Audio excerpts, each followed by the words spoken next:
pierres dans leur voiture. Il y a des gens à qui on a fait dresser, d'après les gens, des autels dans leur maison. On dit non, tu dois avoir une pièce à part qui te sert de sanctuaire, et puis on t'a fait faire un autel, tu as pris une bouteille d'huile d'olive, tu as versé de telle manière, tu as récité telle parole à 1h du matin, etc. Ou bien tous les 2h du matin, il y a une parole particulière que tu récites. Tous les 2h du matin, les paroles que tu récites là. Est-ce que c'est l'enseignement de Jésus? C'est les prophètes qui t'ont donné ça. Et tu as subi ces choses-là parce que ceux-là, ils ont peut-être prié un jour, la situation s'est décantée, il y a eu des blocages, ou bien ils ont annoncé l'événement s'est accompli. Dieu dit qu'il te met à l'épreuve par l'accomplissement des choses que les gens annoncent pour voir si ce qu'ils vont te demander de faire ensuite, qui est contre sa parole là, si tu vas le faire ou pas. Et je ne veux pas que tu sois au nombre de ceux-là qui tombent dans le piège.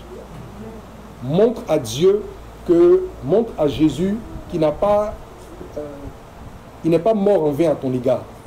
Que les souffrances qu'il a endurées, la croix qu'il a portée, tes péchés qu'il a effacés là, le prix, le sacrifice qu'il a consenti là, que à ton égard seulement, peut-être que pour les autres, ils prennent à la légère, mais montre à Jésus qu'à ton égard, il ne s'est pas trompé en acceptant de consentir ce sacrifice. Et attache-toi à sa parole. Et ne tombe pas dans ce piège du faux prophétique que Dieu place comme un piège justement pour éprouver le cœur de tous ceux qui se frappent la poitrine pour dire qu'ils sont ses serviteurs. J'arrive. Non, j'arrive. Est-ce que quelqu'un comprend ce qu'on est en train de dire? Amen. Nous sommes dans une ère où le prophétique a pris des proportions terribles.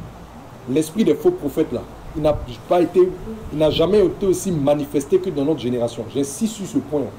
Beaucoup de gens se laissent trop embarquer par ces choses. Trop embarqués par ces choses. Surtout la mode des actions prophétiques. J'ai dit que les actions prophétiques existent. Dans les Écritures, il y a beaucoup d'actions prophétiques. Mais ce soir, on n'est pas là pour un coup sur le prophétique.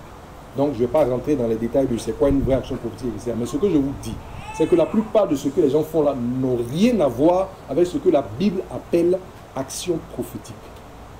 Ce que les gens font là, c'est de la cabale. Ce que les gens font, c'est de la grimace. Ce que les gens font, c'est de la sorcellerie.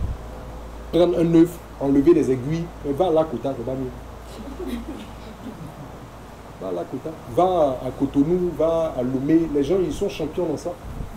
Tu n'as pas besoin de te couvrir le nom de Dieu pour ça. Si c'est ça que tu veux, va. Il y a des gens qui sont spécialisés dans ça.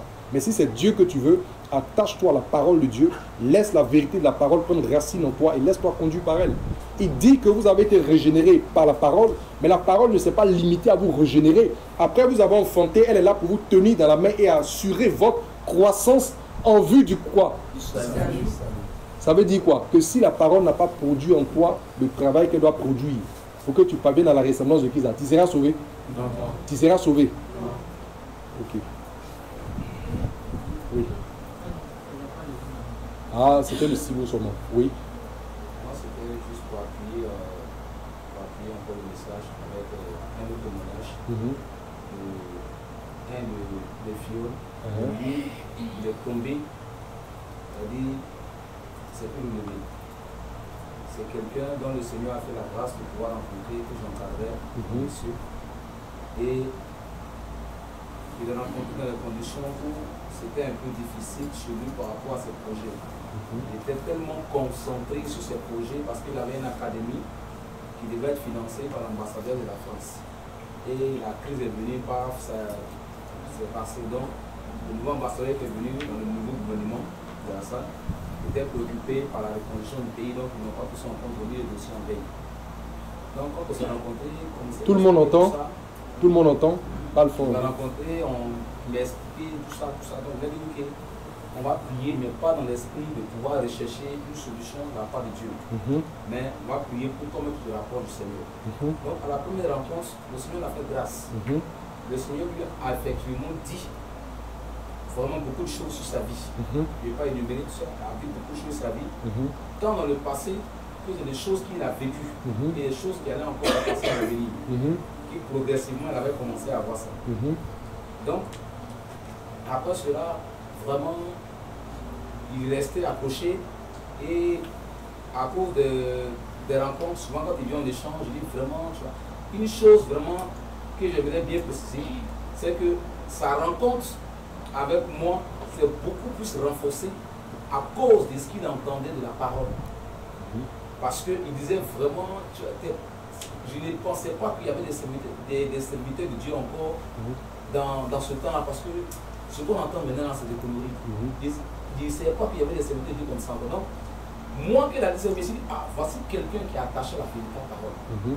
Donc, il suffit juste de l'encadrer et il fera un bon disciple du Seigneur. Donc, il dit ok. Donc, c'est comme ça, il m'a donné assez à sa maison, à sa femme, tout ça. Et c'est tombé dans le monde du coronavirus, il n'y avait pas le tout ça. Et donc, on va commencer l'église de maison sur la maison. Donc, en même temps, on a initié une classe de disciples. Et on a commencé un programme de disciples là. Donc, un peu, il avait commencé à s'attacher. Et arrivé un moment, les soucis, toujours de l'académie, parce qu'à chaque moment, j'avais constaté qu'il avait voulu maintenant me prendre comme étant quelqu'un qui va passer pour consulter Dieu par rapport à son projet. Voilà, à ses affaires. Donc, arrivé au moment, j'ai vu que ça prenait cette coulure là. Donc, je ne parlais plus de la part du Seigneur concernant ses affaires. Donc, on a comme ça se concentrer maintenant sur la parole. Et c'est là maintenant j'ai vu qu'en réalité, pensant qu'il s'approchait sur la parole, c'était plutôt, comment on appelle même, les révélations, voilà, les révélations qu'il cherchait. Donc, commencer à s'absenter, tout. Voici le comble. Le comble, c'est qu'à chaque moment, le Seigneur le interpellait. Reviens à ce qu'on est en train de faire. Reviens à ce qu'on est en train de faire. Par plusieurs sortes de paroles, le Seigneur l'a interpellé. Même dans les derniers instants, avant qu'il décède, parce qu'il est décédé, avant qu'il décède, le Seigneur l'a interpellé. Il est plus âgé que moi. Mais une fois, le Seigneur l'a réprimandé à tel point que moi-même, quand j'ai fini de parler, mais Seigneur, je lui ai demandé de l'esprit, waouh, c'est toi qui as parlé. Mais j'ai compris que c'était pas un manque de respect parce que lui-même, son cœur était incliné. Il a dit vraiment, tu m'as dit la vérité. Parce que ça a commencé par une chaude discussion jusqu'à ce que lui-même s'incline. Il dit vraiment, c'est la vérité. Et après ça, c'était juste quelques temps. Et le Seigneur, à chaque fois, le rappelait, lui ainsi que sa femme, lui ainsi que sa femme, lui ainsi que sa femme. À tel point que tellement la compassion était tellement grande, ceux avec qui j'allais pour les cours de disciplage chez lui à la maison ne supportaient plus son insubmission. Et c'est eux qui me disaient, ah, serviteur, retire-toi. Parce que ces personnes ne considèrent pas de l'autorité. Non, ce n'est pas une question d'autorité. Moi, c'est le travail que le Seigneur a demandé de faire. Ce travail, il le fait parce que quand le Seigneur prévient comme ça, c'est qu'il y a un danger à l'horizon. Il ne faudrait pas que je les abandonne. Donc c'est comme ça, au fur et à mesure, qu'un jour, dans son insistance, acheter des leçons, parce que derrière moi, il allait voir d'autres serviteurs, voilà, un peu, et on lui disait quelques paroles. Donc quand il revient à la maison, se font de la suite, puis après, bon. Donc j'avais constaté qu'il avait commencé à voir un peu quelques personnes. Et une fois, un jour, j'étais à Koumassi, et la femme de son grand frère, qui est pasteur, on avait fait la connaissance, elle m'appelle, tout oublié. Pasteur, tu es où? Je dis, je suis à Koumassi. Elle dit, viens rapidement, parce que M. Marois est décédé. Elle dit, comment il est décédé? Ça fait pas de 3 jours de l'avoir dit ça. Je viens à la maison, voici ce qu'elle m'explique. C'est que le monsieur a été contacté par une de ses connaissances dans la quête toujours de trouver une solution à son problème. Une de ses connaissances qui est en Suisse, une de ses camarades. Elle était en Suisse et elle est venue. Et quand elle est venue, il a expliqué le même problème. Elle a dit, allons voir mon prophète. Donc, il va trouver une solution à ton problème parce que elle a dit ce qu'elle avait à lui dire. Quand ils sont allés, voici ce que le monsieur a fait. Il dit, il va poser une action prophétique. Il a pris de l'huile, il a oint avec, et quand il a fini, il a pris le reste d'huile et il a cassé au sol. Donc, quand elle m'a dit ça déjà, j'avais compris déjà ce qui s'est passé. Quand le monsieur est rentré, même pas une semaine, 24 heures après, il a commencé à se plaindre de maux de tête. Mal de tête. 2 jours après, il dit l'insomnie. Insomnie, le 3e jour, il est décédé. Je suis venu à la maison dans son salon. Et quand je suis rentré, la parole qui est venue dans la seule parole que le Seigneur m'a dit, mon enfant, n'avait pas fondement ma parole.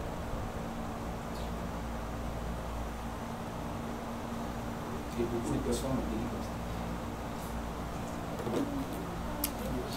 ça. Tout le monde a compris ce qui a été partagé. Il faut donc que la parole de vérité prenne racine en nous. Pour ne pas que les vagues de ce faux prophétique nous emportent, nous écartent de la volonté de Dieu. Amen. Amen. On insiste dessus parce que c'est le mal de notre génération. Le faux prophétisme dans l'Église. Et ça emporte beaucoup de gens. Il y a des gens qui apparemment ont une oreille attentive à la vérité. Mais attends, le jour vont croiser un vrai faux prophète là. Vous allez voir. Le jour vont croiser un vrai faux prophète, vous allez voir. Il ne faut pas que vous qui êtes assis ici, là, dans 2 ans, viennent me dire que un tel, il est chez Daddy, ceci maintenant.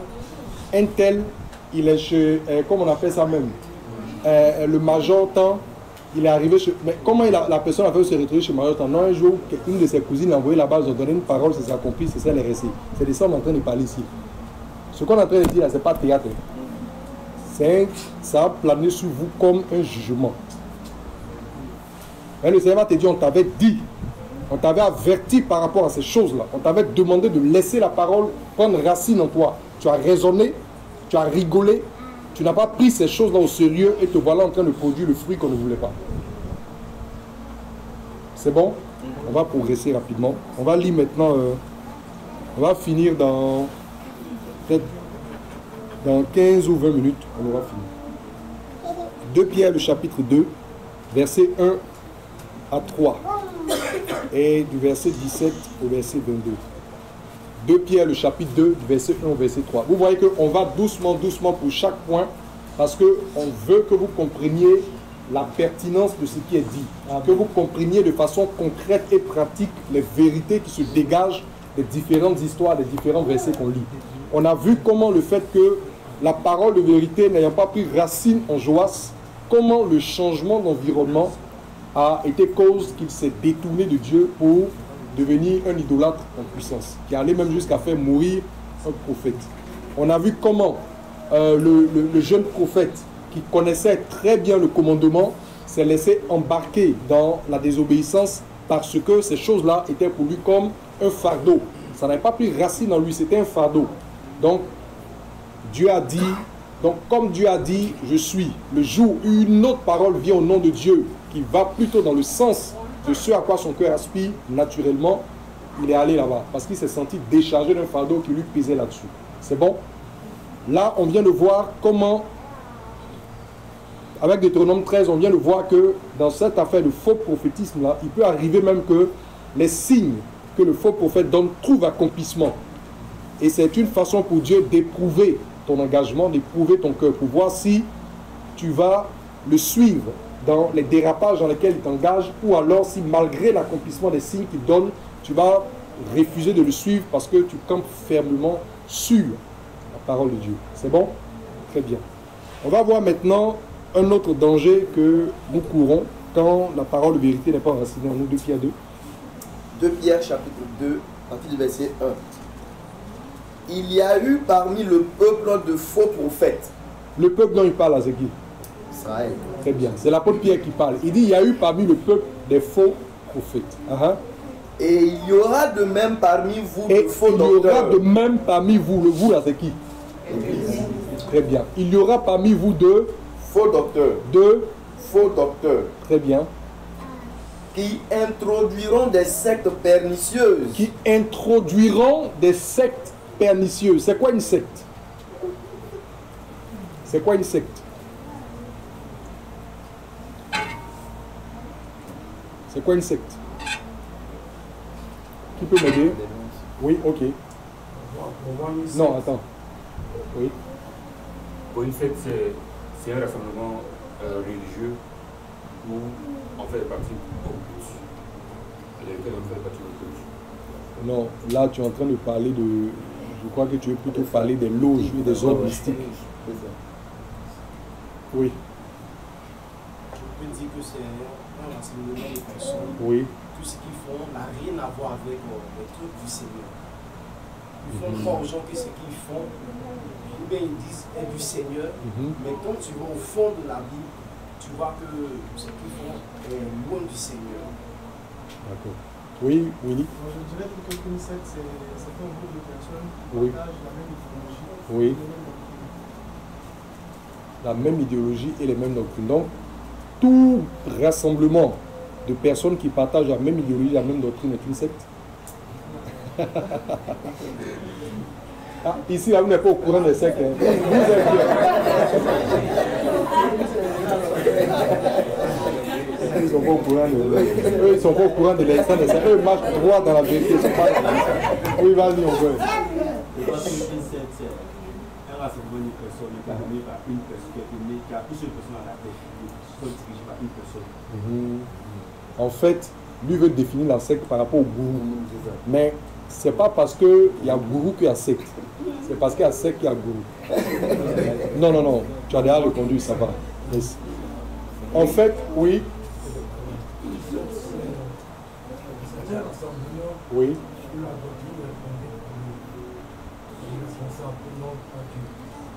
Ok. Donc lui, il renvoie toujours au gourou.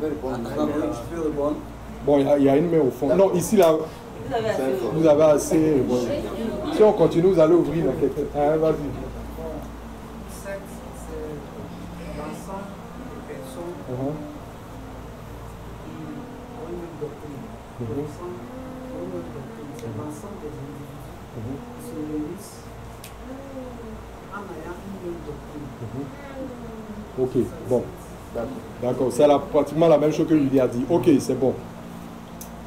Il y a d'autres questions après, donc il y aura d'autres questions. Hein? On va avancer. En fait, on parle de secte quand il y a détachement d'une ligne principale qui est à l'original. Bon, j'ai dit beaucoup de mots en même temps, je m'explique. Ce n'est pas le fait qu'il y a un groupe qui a une idéologie, etc., qui fait qu'on les appelle secte. Non.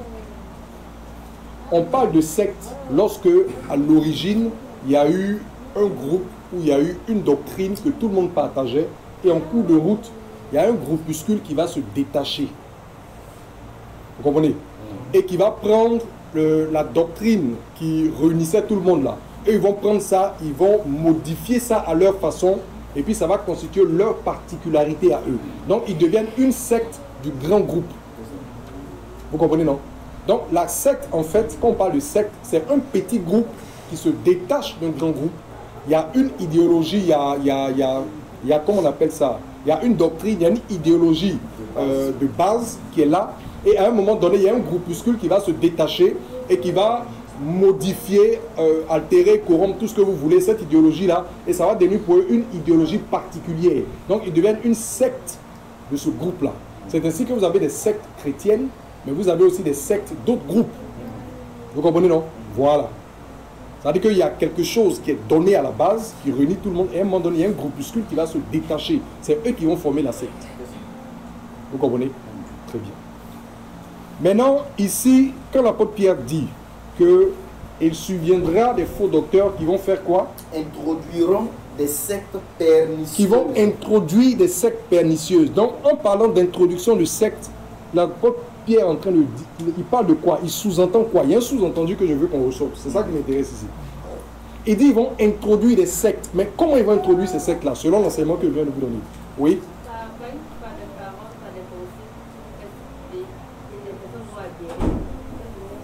Oui, des gens vont adhérer, mais ils vont adhérer à quoi? Les gens vont adhérer à quoi? À de faux enseignements. Faux enseignements par rapport à quoi? Par rapport à la vérité, Très la bien. vraie parole. Très bien. Donc, ils vont contrefaire la vraie parole. Et c'est ce qui va donner lieu à comment on appelle ça? Va faire exister des sectes. Donc, chaque fois qu'il y a contrefaçon de la parole, ça va faire naître un courant doctrinal particulier, lequel va engendrer une secte. Est-ce qu'on comprend? Donc, quand l'apôtre Pierre dit qu'il y aura de faux docteurs qui vont donner naissance à des sectes pernicieuses, il est indirectement en train de dire que ces gens-là vont s'amuser à faire quoi? À contrefaire la parole originale. Donc, il y a la parole originale, celle que nous avons appelée depuis le début, la vraie parole de Dieu. Et eux, ils vont faire quoi? Ils vont prendre cette parole-là ils vont entrecroiser certains versets, ils vont altérer la lecture ou le sens de certains autres versets et ils vont commencer à faire naître des doctrines particulières qui vont caractériser les groupes qui sont en train de former. C'est comme ça que naissent les sectes. Oui. Oui. Dans le livre des Actes des Apôtres, Oui. on disait que Paul était le chef de Oui. la secte des Nazaréens. Très bien. Comment comprendre ça? Très bien. Parce qu'eux, ils voyaient le judaïsme comme étant la branche centrale, comme étant la vérité. Tu comprends? Et donc pour eux, l'enseignement de Jésus était une sorte de syncrétisme, un mélange de judaïsme avec quelque chose d'autre qu'eux ne reconnaissent pas. Et donc il a enfanté un groupe qu'ils appelaient la secte des Nazaréens. Tu comprends? Ils n'ont pas compris le ministère de Jésus, ils n'ont pas compris qu'il était venu en fait donner la pleine révélation de la parole que eux ils ne connaissaient pas, mais dont ils avaient simplement des comment on appelle ça? Voilà, ils avaient un aperçu. Par la loi de Moïse, ils n'avaient pas la pleine révélation de la vérité de la parole. Vous comprenez? La loi de Moïse a été donnée comme un tuteur. On parle de l'ombre de réalité plus excellente. Dieu a donné sa loi, il a donné des instructions, des commandements, etc.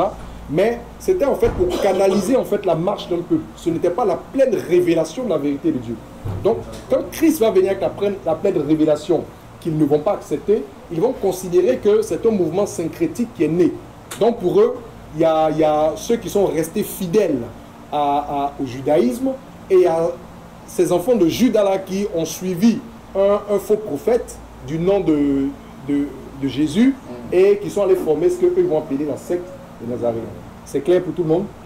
Donc eux, vus sous leur angle, eux ils considèrent jusque-là l'Église comme une secte du judaïsme.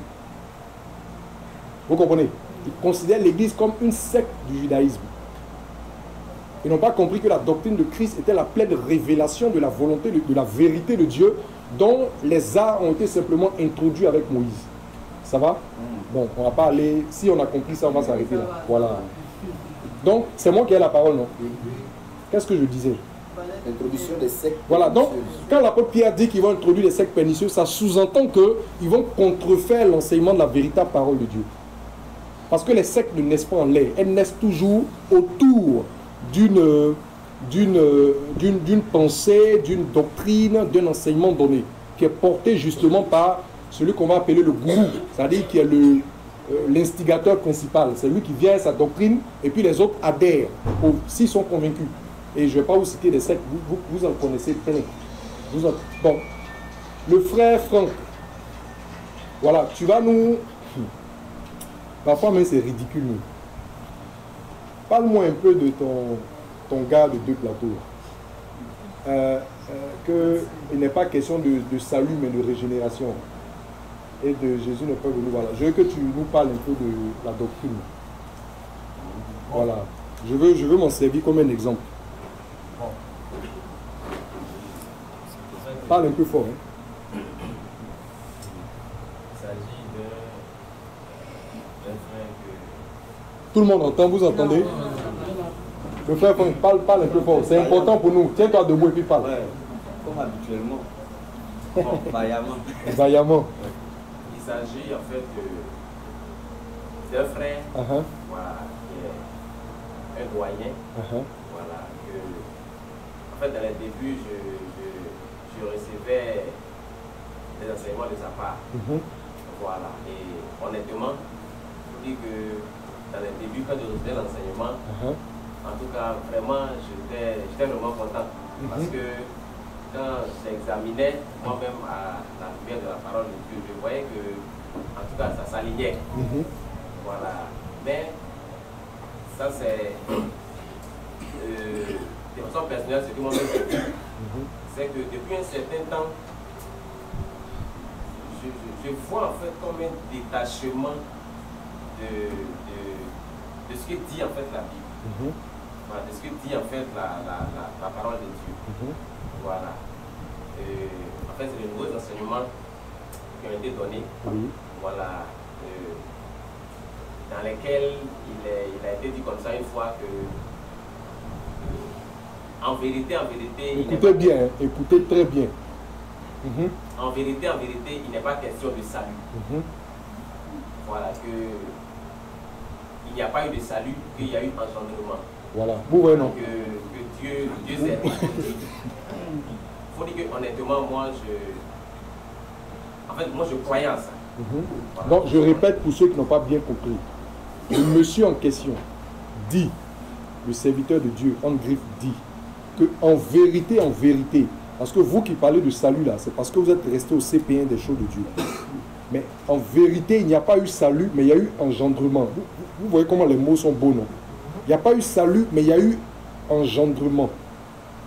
Donc, et que Dieu se reproduit, Dieu ne sauve pas. Comme je disais, moi-même, je croyais en ça. Voilà, parce que moi-même, je cherchais même des versets dans la Bible. Voilà, pour essayer d'étayer, de soutenir en fait ça. Et le rhéma était trop chic. Voilà. Mais en tout cas, il y a d'autres versets, quand je regarde, je prends un exemple très simple comme ça. 1 Timothée 1, verset 15. Voilà, qui dit comme ça que cette parole est digne, elle est certaine et est digne d'être reçue. C'est que Jésus est venu dans le monde pour sauver les pécheurs. Qui a entendu? Ça dit que les gens, l'égarement là, c'est une puissance. À un moment donné, les gens sont tellement versés dans l'erreur. À un moment donné, les gens sont tellement versés dans l'erreur que eux-mêmes, ils peuvent se tenir comme ça de façon ferme et forte, et puis contredire l'écriture vis-à-vis, et puis ils sont heureux. Et leurs suiveurs les acclament. Depuis le début du Nouveau Testament jusqu'à la fin, même le langage est prophétique. Partout, le témoignage que la lettre aux Hébreux rend, on dit qu'ils ont mené des enquêtes pour savoir, etc. On leur a dit que c'est un salut qui devait venir. Lui se lève un matin, il estime qu'en réalité, il n'est pas question de salut, mais d'engendrement. Où il a l'enlevé engendrement, c'est lui ce qui sait. Mais le mot est beau, le mot est chic, et puis il a certainement un langage qu'il va prendre pour accompagner. Et là, il va faire des adeptes. Mais il y a les Kakou Philippe qui sont là. Ou bien, ils n'ont pas des adeptes. Ils sont nombreux. C'est même pas lui seul. Ils sont pleins. Ils ont des adeptes ou pas? Ils ont des adeptes. Leurs doctrines sont aussi ridicules les unes que les autres, mais il se trouve des gens pour suivre. Pourquoi? Parce qu'au début, ces mouvements-là partent toujours. Il y a un semblant de vérité au départ. Vous comprenez? Il y a un semblant de vérité au départ qui accroche avant que la véritable nature du cœur de l'individu se révèle et qu'il dépite maintenant les doctrines de l'enfer. Quelqu'un comprend? L'apôtre Pierre dit que de même qu'il y a eu parmi le peuple, le frère Franck reste debout, de même qu'il y a eu parmi le peuple de faux prophètes, il y aura dans l'église, sinon va émerger du sein de l'église des faux docteurs. Ça va? Donc on a été averti. Quand on parle de faux docteurs, ça réfère aux fausses doctrines.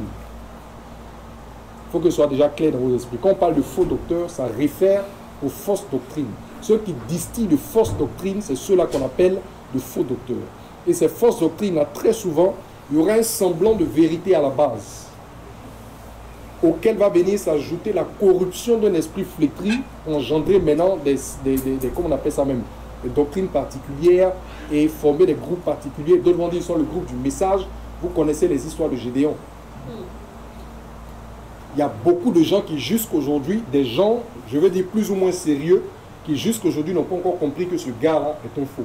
Pourquoi? Parce qu'ils écoutent des bribes de ses prédications et les morceaux choisis sur lesquels ils tombent là, apparemment disent des choses qui ne sont pas contraires à l'écriture. Vous comprenez? Parce que les faux docteurs ne viennent pas tout de suite avec le faux. Non, ils commencent avec un semblant de vérité pour gagner la confiance, pour gagner le cœur des gens.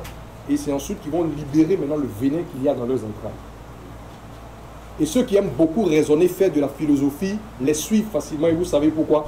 Parce que comme au début, il a dit quelque chose qui est apparemment vrai, toutes les fausses choses qu'il va dire ensuite là, ils vont faire des acrobaties intellectuelles pour donner un sens et pour trouver un parallèle dans la parole de Dieu. Dans la maison de Dieu là, on n'est pas dans un devoir de philosophie. On vous demande la simplicité de cœur et l'attachement aux paroles de Jésus. On n'a pas besoin de gens qui sont super intellectuels. On n'a pas besoin de gens qui ont fait des bacs plus 9 en théologie. On a besoin de gens dont le cœur est sincère, et de gens qui sont attachés à l'enseignement que Jésus a dispensé de sa bouche dès le commencement. Vous avez compris? Si vous vous rassasiez des paroles de Jésus, tout ce qui vient avec un son discordant va signaler chez vous. Il dit, je vous enverrai l'esprit de quoi?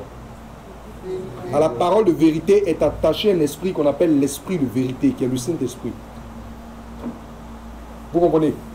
Si vous êtes attaché à la parole de vérité, chaque fois qu'un langage contraire à la doctrine de Christ va venir, l'esprit de vérité va signaler en vous comme un clignotant.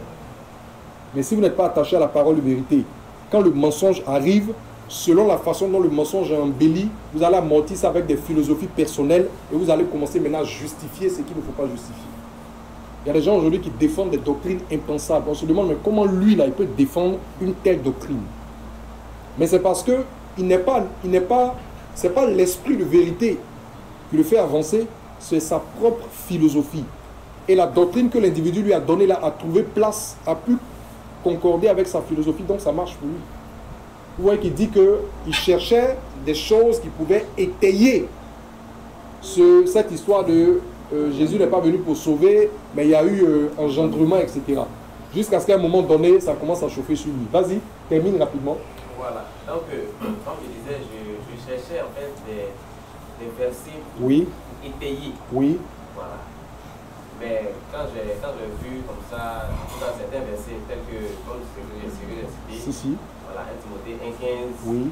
Voilà, où j'ai vu l'apôtre Paul aussi, en tout cas à maintes reprises, parler du salut, Donc, en tout cas, ça m'a amené à m'interroger en fait. Oui.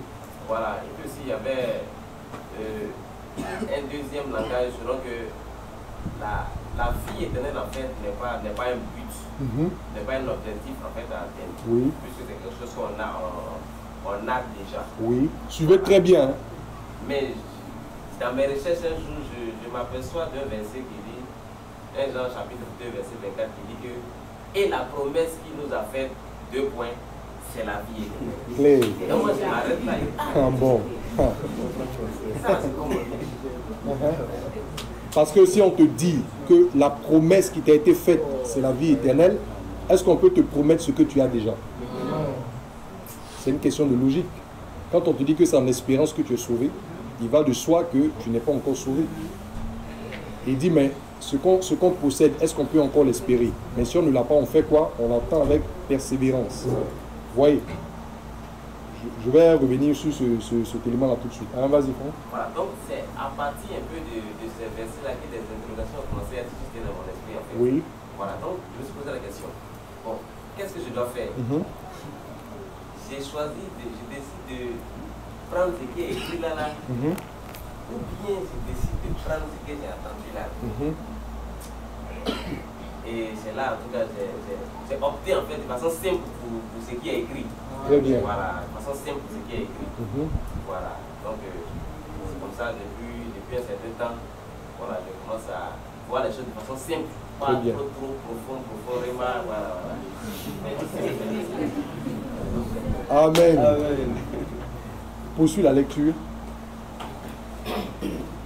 De faux docteurs qui introduiront des sectes pernicieuses et qui, régnant le maître qui les a rachetés, attireront sur eux une ruine soudaine. Oui, qui régnant le maître qui les a rachetés, attireront sur eux une ruine soudaine. Est-ce que vous savez que dès que vous résolvez en vous-même de vous détourner de la vérité de la parole, vous êtes détourné de Christ, vous avez régné Christ. Ce n'est pas le fait de venir se mettre sur la place publique pour nier que Jésus-Christ est le Seigneur, non. Mais tu peux crier que Jésus-Christ est le Seigneur, mais si ce que tu enseignes, si ce que tu prêches est contraire à la parole ou à l'enseignement de Jésus-Christ, tu as régné Jésus-Christ. Qui ne comprend pas ce que je dis? Ce n'est pas Jésus pour dire Jésus, non. Si tu prêches quelque chose qui est contraire aux paroles de Jésus, tu as régné Jésus. Parce que Jésus, si Jésus était toujours maître et Seigneur sur ta vie, tu étais tenu à obéir et à te conformer à son enseignement. Mais dès lors que tu t'es affranchi de son enseignement et que tu as même le culot d'enseigner des choses contraires, tu l'as régné. C'est une évidence. Qui comprend pas ce que je dis? Qui comprend bien ce que je dis? Dès lors que tu enseignes des choses qui sont contraires à l'enseignement de Jésus, tu as renié Jésus. Jésus dit, n'amassez pas des trésors sous la terre. Toi, tu t'élèves de toutes tes 1m80 ou bien je ne sais pas quelle taille tu as. Tu prends la parole au pupitre ou à la chair qui est censée être la chair de l'église de Jésus-Christ. Tu prends la parole avec hardiesse et tu enseignes des choses qui sont contraires à ce que Jésus a dit. Toi, tu es qui? Toi, tu es un sorcier. Qui est le bâtisseur de l'église? C'est toi ou c'est Jésus? C'est la parole de qui que l'église fonctionne? La parole de Jésus, la parole du prédicateur. Ta parole est recevable tant qu'elle est conforme à la parole de Christ. Mais dès que ta parole cesse d'être conforme à la parole de Christ, elle n'est plus recevable. Et si tu persistes là-dedans, tu es de ceux qui ont régné Christ parce que tu assumes de prêcher quelque chose qui est contraire à son enseignement. Tu es hors de ce qu'on appelle la saine doctrine. Quand on parle de saine doctrine, c'est la doctrine qui est conforme à l'enseignement que Jésus a dispensé. Tout enseignement qui est contraire à l'enseignement que Jésus a dispensé n'est pas selon la saine doctrine. Ce sont des hérésies, des enseignements d'erreur. Et c'est ça qui va justement engendrer des sectes. Fabriquer des groupes qui sont fondés sur des doctrines bizarres, des écritures renversées, des interprétations corrompues pour atteindre des objectifs inavoués. Surviendront au milieu de vous des faux docteurs qui vont introduire des sectes pernicieuses. Et les sectes là, il y en a plein. Ne croyez pas que quand on parle de secte, ça réfère à la taille du groupe. Une secte peut être composée de millions d'individus, s'il vous plaît. Souvent, quand on parle de secte, les gens pensent que s'ils ne sont pas nombreux, c'est une secte. Il y a des mouvements qui sont très fréquentés et qui sont les plus vastes sectes qu'il y a dans l'Église.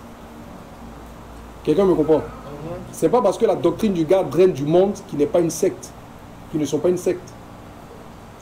Vous me suivez? Vous me suivez? Très bien. Je suis. Tu veux verset combien? Verset 2. Oui. Plusieurs les suivront dans leur dissolution. Plusieurs feront quoi? Plusieurs les suivront.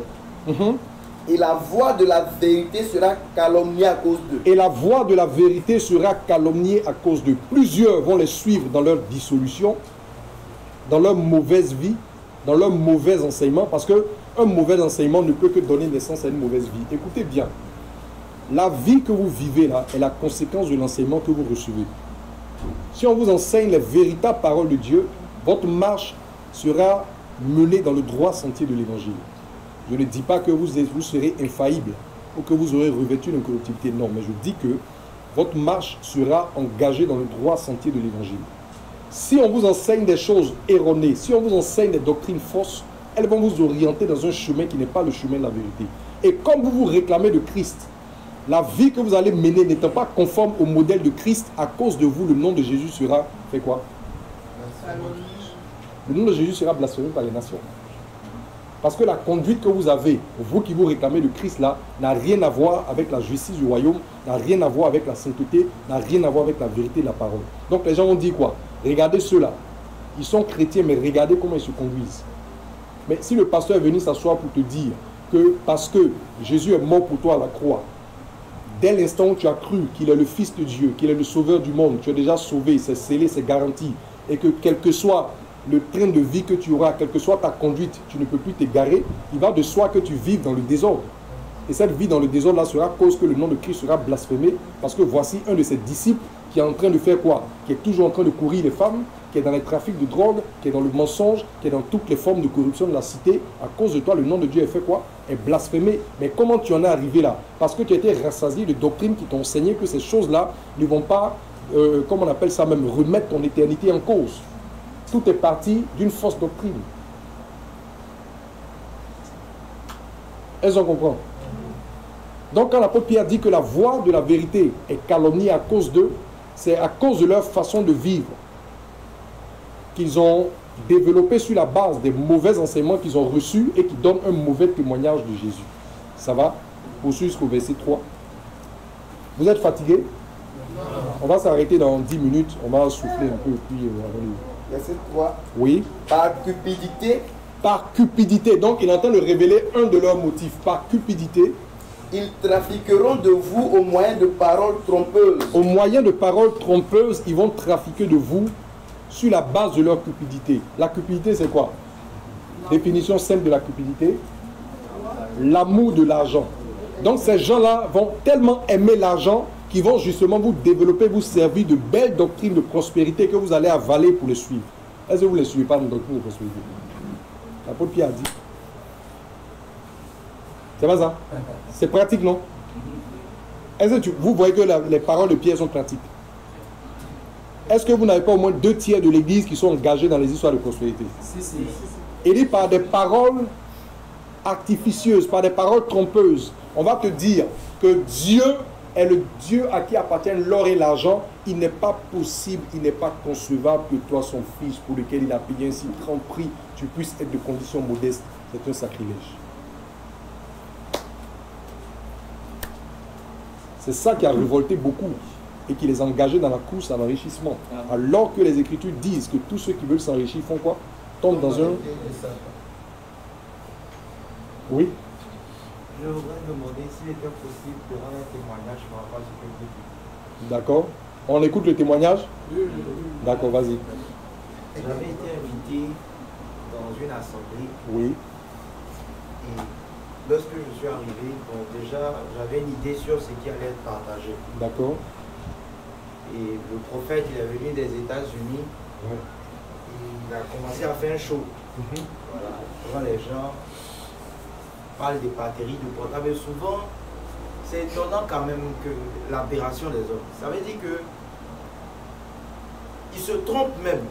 Ça veut dire qu'il dit le portable est rouge, mais pourtant le portable n'est pas rouge.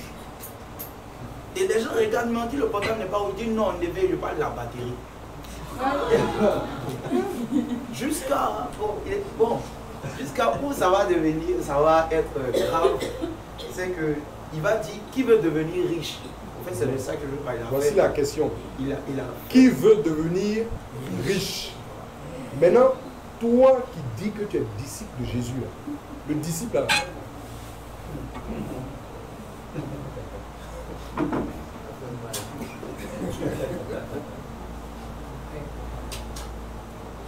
Jésus t'a dit quoi par rapport aux richesses? Qui veut nous aider? Oui. Jésus a dit de ne pas amasser les trésors sur la terre. Oui. Mais d'amasser les trésors dans les cieux. Maintenant, pourquoi il a dit de ne pas amasser les trésors sur la terre? Pourquoi? Parce qu'il a dit que les trésors pourraient se nourrir. Très bien. Ils sont périssables. Très bien. Jésus a dit quoi d'autre par rapport encore aux richesses? Il est très difficile. J'arrive. Bon. Oui. Ok, donc vas-y. Il est facile pour un chameau d'entrer par le trou de un riche de... Pourquoi? Oui. Parce que là où est ton trésor, là aussi ton cœur demeure. Parce que là où est ton trésor, là aussi ton cœur va se trouver. Quand on dit là où est ton trésor, là est ton cœur. Quelqu'un n'est qu'à m'expliquer ça en français facile. Par ce passage, je comprends que si quelqu'un amasse par exemple des richesses de la terre, oui, son espérance, son attention, ses efforts seront voués à son trésor. Tous ces efforts vont partir dans le sens de la conservation ou de l'accroissement de son trésor. Est-ce que vous comprenez? Tous ces efforts iront dans le sens de la préservation, de l'accroissement, de la protection de ces trésors. On va vous donner un exemple simple. Quand une femme a 5 millions de marché dans sa petite baraque, il y a un petit trou quelque part là-bas où elle a 5 millions. Quand on dit le marché a pris feu, là, son réflexe c'est quoi? Est-ce que vous voyez? Elle ne considère même pas le danger de rentrer dans le feu. Il faut qu'elle sorte les 5 millions. Son cœur est là-bas. Sa vie, ses efforts, sa sueur sont dans le petit trou qui est dans le magasin. Donc le fait même que le feu mette sa vie en danger, là, ce n'est pas qu'elle ne le sait pas, hein, mais l'enjeu de récupérer les 5 millions est plus fort. Son cœur est là où est son trésor. Ma femme me rapportait un témoignage. Quand les rebelles, vous savez qu'il y a eu guerre en Côte d'Ivoire, il y a un village un village satellite de la ville de Boundou, où à un moment donné on a annoncé que les rebelles venaient dans le village. Donc les gens devaient fuir le village pour aller se réfugier en brousse. Vous savez comment ça se passe? Bien. Quand on a annoncé que les rebelles arrivaient là, il y avait une institutrice. Il faut aller en brousse. Mais elle regarde sa télévision, la grosse télévision qu'elle a achetée. Elle regarde la cantine de Paris. Les pagnes wax qu'elle a accumulées dans la cantine. Elle ne peut pas laisser ça par la bouche. Donc elle charge la télévision. Elle essaie de prendre la cantine et elle souffre parce qu'elle veut partir avec un boost. Bueno. Donc elle souffre. Tout le monde la regarde, mais les gens sont battus. Mais elle ne peut pas laisser derrière parce que son cœur est attaché à ça. Son cœur est attaché à ça. Donc elle souffre jusqu'à être en boost. Elle arrive à aller se masquer un peu quelque part. Maintenant, la nuit est finie, les rebelles ne sont pas venus. Les gens prennent leur lunettes et puis rentrent tranquillement au village. Comment elle va faire pour rentrer? Parce qu'il faut qu'elle redonne la télévision à la cantine. La voilà en train de se livrer un spectacle de même gens que quelqu'un par terre. Elle va trimballant rien contre qu'on est en train de raconter. Je veux dire quoi? Ce que je veux dire, c'est que les paroles de Jésus là, elles sont pratiques, elles sont vivantes. Elles sont pratiques, elles sont vivantes. Jésus dit, ne vous attachez pas aux richesses terrestres. Il n'a pas dit ne travaillez pas. Quelqu'un comprend? Quelqu'un a compris?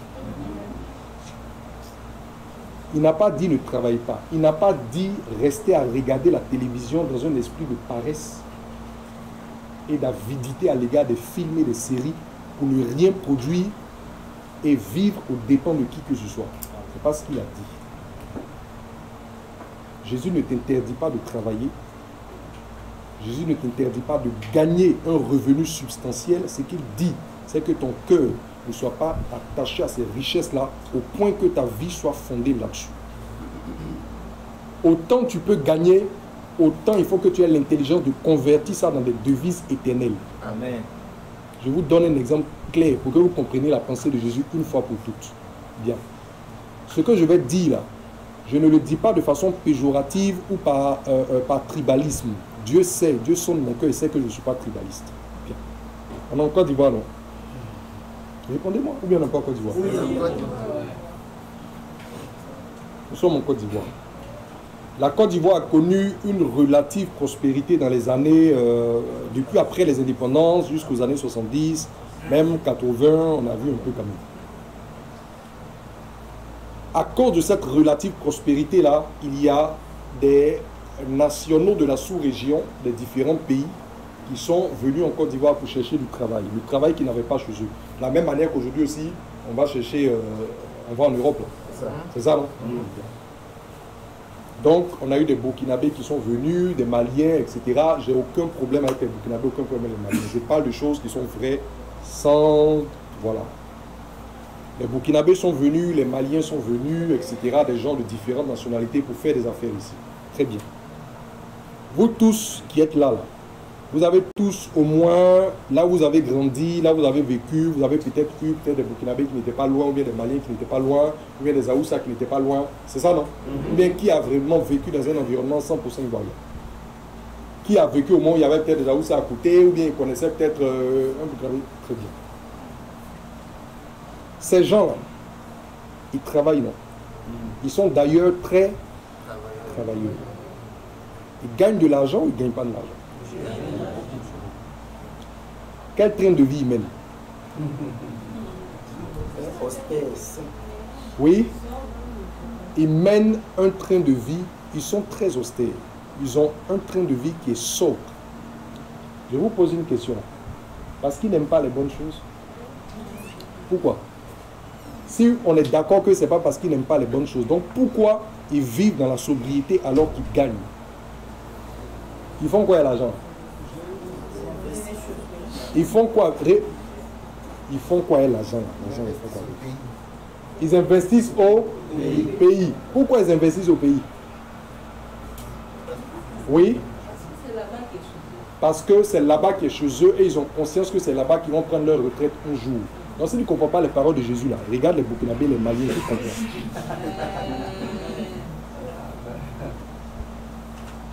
Est-ce que vous comprenez?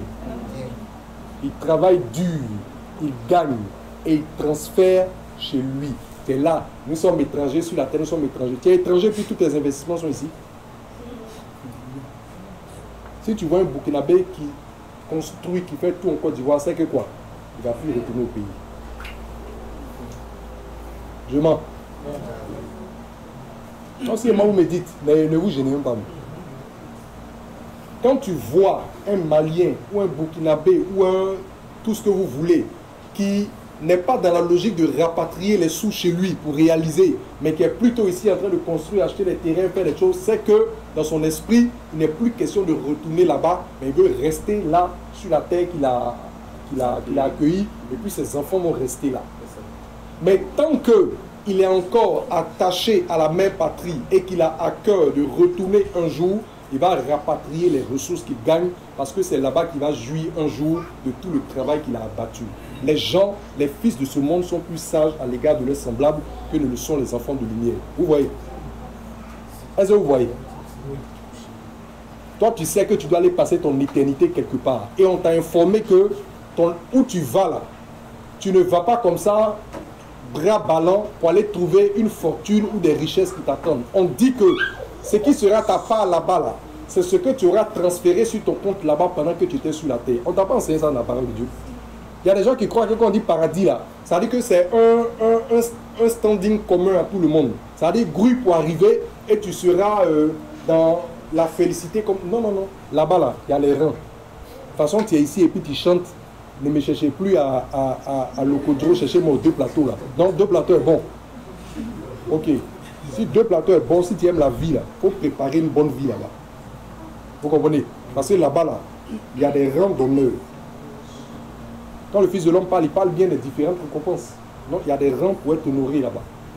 Toi qui sais que tu as peut-être juste 30 ans de vie, 15 ans de vie, 25 ans de vie à faire sur la terre et que ton éternité, tu vas la passer quelque part. Donc tu as déjà reçu l'information. Le bon réflexe qu'il faut que tu aies si tu es intelligent. Et même si toi-même tu n'es pas trop intelligent, que tu es au moins obéissant. Vous savez, souvent si vous n'êtes pas intelligent, que vous êtes obéissant, ça va vous aider. Amen. Hein?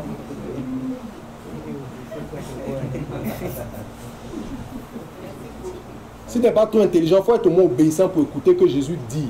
Mais petit, ici là, c'est 15 minutes. Votre vie là, c'est là-bas. Donc le peu que vous gagnez là, ayez l'intelligence de faire quoi? De transférer vos sous là-bas. Comme ça, quand vous allez prendre votre retraite là, vous serez peinard. Tout ça là, Jésus a dit, il a expliqué. Tu balais ça. Quelqu'un vient prêcher prospérité. En tant qu'enfant de Dieu, il te faut une Mercedes de classe... c'est quoi la nouvelle classe? C'est quoi la dernière Mercedes? Il te faut une Mercedes de classe S. Il te faut ça. Ah oui, il me faut ça parce que je suis un enfant de Dieu. Un enfant de Dieu ne doit pas être dans une condition modeste. Tu as une bicyclette. Tu as une petite bicyclette avec 1 hectare de riz que tu cultives quelque part. Le Saint-Esprit n'a pas eu honte de venir demeurer en toi. Les anges n'ont pas honte de venir te visiter dans ta case. Mais depuis qu'on t'a prêché prospérité là, tu estimes que cet endroit-là ne ressemble pas à Dieu. Et te voilà maintenant en train de t'endetter, te voilà maintenant en train de te battre, te voilà en train de magouiller. Tout ça parce qu'il faut que tu amasses des richesses, que tu puisses avoir maintenant des objets, des gadgets ostentatoires pour montrer que tu es fils de Dieu. C'est tes 10 francs là qui vont glorifier Dieu. Tu respectes Dieu, toi? Le créateur du ciel, de la terre, de tout ce qu'il rafferme. Quand tu regardes les documentaires là, tu ne vois pas les espèces de poissons qui sont dans la mer. C'est toi, ta Mercedes là, qui glorifie Dieu. Toi, ta petite Mercedes, c'est ça qui glorifie Dieu. Tu parles de qui même? Non, si le pasteur gagne BM, les gens sauront que Dieu est puissant. Mais ce Dieu les fait pitié. Parce qu'il y a des gens qui roulent des voitures non parquées. Donc lui, si sa gloire, c'est dans la petite BMW de classe S là. À la limite, lui-même, il n'est qu'à le faire pute. Il n'est qu'à l'adorer ceux qui roulent des voitures non. Il faut qu'on respecte Dieu, les gars. Il faut qu'on craigne Dieu. Les gens sont venus à un message de prospérité. Les gens ont embrassé. Pourquoi? Parce que la parole de vérité n'a pas pris racine en eux. Si les paroles de Jésus avaient pris racine en toi, tu ne pouvais pas suivre l'évangile de prospérité. C'est parce que les paroles de Jésus n'ont pas trouvé racine en toi que les gens ont pu te séduire avec des versets qu'ils ont superposés, qu'ils ont travestis. Quand l'apôtre Paul te dit que Christ s'est fait pauvre afin que tu sois riche et que toi-même tu allais à l'école, tu sais ce qu'a été la vie de Paul lui-même, tu sais ce qu'a été la vie des apôtres. Les Corinthiens à qui donnait c'est aux Corinthiens qui parlaient, non? Oui. Dans la deuxième lettre. Oui. Les Corinthiens à qui il parlait là, c'était à l'occasion d'une collecte qui devait être faite pour soutenir les frères de Jérusalem qui étaient en difficulté. Frère, si on dit Jésus est venu se faire pauvre pour qu'on soit riche là, c'est l'apôtre Pierre là qui doit être riche premier. Pourquoi tu peux me demander de cotiser pour nourrir Pierre pendant que Jésus est venu se faire pauvre pour qu'on soit riche? Vous comprenez donc qu'on ne parle pas de richesse matérielle, c'est une question de bon sens. Mais comme vous-même la parole n'est pas enracinée en vous là, dès que quelqu'un sort un petit verset là-bas, voilà, c'est maintenant on parle. Tu n'as fait de Dieu, les gens étaient là, on disait non, on doit être comme ça, non. Mon frère, dis-nous. Et puis maintenant il sort, Salomon avec telle chose, voilà. Abraham était fort riche, voilà, c'est ça là même qui est la vérité, frère. C'est pas ça qui est la vérité, c'est ça qui est l'aspiration de ton cœur. Et comme la vraie parole n'est pas enracinée en toi, tu vas avaler ça volontiers et tu vas devenir ce que ça va te rendre. Cupidité. L'amour de l'argent. Ceux qui aiment l'argent, ceux qui aiment l'argent, ceux dont le cœur est attaché à l'argent, vous savez, ils sont serviteurs de qui? Ils sont adorateurs de qui? Et ceux qui adorent maman, ils vont hériter le royaume. Il n'y a pas un adorateur de maman qui va hériter le royaume des cieux. Il n'y a pas un seul adorateur de maman qui va hériter le royaume de Dieu. Il n'y a pas une seule personne qui voit un culte à l'argent qui va hériter le royaume de Dieu. Jamais. Travail dur, gagne des ressources, est l'intelligence de les convertir dans des devises éternelles et pérennes. Voici l'enseignement de Jésus. Donc Jésus n'est pas venu t'instruire à demeurer dans la paresse. Jésus n'est pas venu te dire, croise-toi les bras parce que tu n'as pas besoin d'argent. Tu sais que tu as besoin d'argent, tu as des charges. En plus de tes charges, il faut que tu sois à mesure aussi d'assister d'autres, de supporter les pauvres, de financer l'évangile, etc. Donc, travaille dur. Mets ton intelligence en application. Invente, initie, travaille. Amen. Fais ce que tu as à faire, produis des ressources, mais ces ressources-là ne tombent pas dans le piège de les amasser, de les accumuler, de les superposer pour qu'elles deviennent le fondement de ta vie. Non. Convertis-les autant que tu peux en des devises éternelles que tu vas aller retrouver un jour. Quand Jésus a dit aux pauvres, vends ce que tu as, partage le revenu. Ensuite, il a dit quoi? Tu auras un trésor dans les cieux. Tu auras un trésor dans les cieux. Ensuite, viens et suis-moi. La partie tu auras un trésor dans les cieux échappe à beaucoup de lecteurs. Souvent, les gens, dans leur esprit, Jésus a dit aux riches, vends ce que tu as, distribue le revenu aux pauvres et suis-moi. Jésus a dit, vends ce que tu as, distribue le revenu aux pauvres et tu auras un trésor dans le ciel. Ensuite, viens et suis-moi. Ça veut dire que Jésus ne l'engageait pas à perdre son bien. Jésus lui demandait simplement de convertir ce bien volatile-là en un bien qui demeure. À l'avantage de qui? À son avantage. Mais comme son cœur n'était pas tourné vers les choses d'en haut, qu'est-ce qu'il a fait? Il a rejeté. Qu'est-ce qu'il était venu poser à Jésus comme question? Que dois-je faire pour avoir la vie éternelle? Ça donne l'impression que son cœur est tourné vers l'éternité. Mais on lui a donné un petit test, ça montre que son cœur n'est pas vers l'éternité, mais vers quoi? Vers la terre. On ne peut pas blaguer Dieu, les amis. Je ne sais pas si on se comprend. Quelqu'un qui vient demander, non, mais qu'est-ce que je dois faire pour la vie éternelle? Ça donne l'impression qu'il pense aux choses à venir. Maintenant, on lui met un petit test. On dit, bon, comme tu aimes tellement les choses à venir, là, je vais te donner même un conseil encore. Tu as déjà obéi au commandement de Moïse, tout ça là c'est bien. Les richesses que tu as et que je regarde comme de la paille de la vanité là, je vais te donner un secret. Distribue-les aux pauvres car c'est ainsi que tu les prêteras à Dieu et tu vas encore transférer ça même vers le royaume. Ensuite viens et suis-moi avec un cœur tourné vers le royaume. Il dit je ne peux pas. Il dit je peux pas. Pourquoi? Parce que ses regards étaient fixés sur la terre et sur la jouissance terrestre. Quelqu'un comprend ce qu'on est en train de dire? Laissez les paroles de Dieu, la vraie parole de Dieu prendre racine en vous. Sinon les faux docteurs, ils ont plusieurs cordes à leur arc et ils vont vous entraîner loin du chemin étroit qui mène à la vie. Il y a un seul chemin qui mène à la résurrection et à la gloire. C'est le chemin étroit. Il n'y a pas deux chemins. Quelqu'un comprend ce que je dis? On a prêché à des gens qui pouvaient gagner le royaume des cieux et gagner leur vie sur la terre. Alors que Jésus dit que ce n'est pas possible. Mais à un moment donné, il faut que vous sachiez vous êtes disciple de qui? Ou bien, Jésus n'a pas dit que ceux qui veulent sauver leur vie vont la perdre, que ceux qui veulent gagner leur vie en bas vont faire quoi? Vont perdre l'autre vie. C'est un choix, il y a une balance. Il dit le royaume des cieux est comme un trésor qui est caché dans un champ qu'un homme a découvert. Quand il a découvert le trésor, il fait quoi? il allait vendre tout ce qu'il avait parce qu'il n'y a qu'en vendant tout ce qu'il avait qu'il pouvait avoir le prix d'achat pour saisir le champ où il y a le trésor.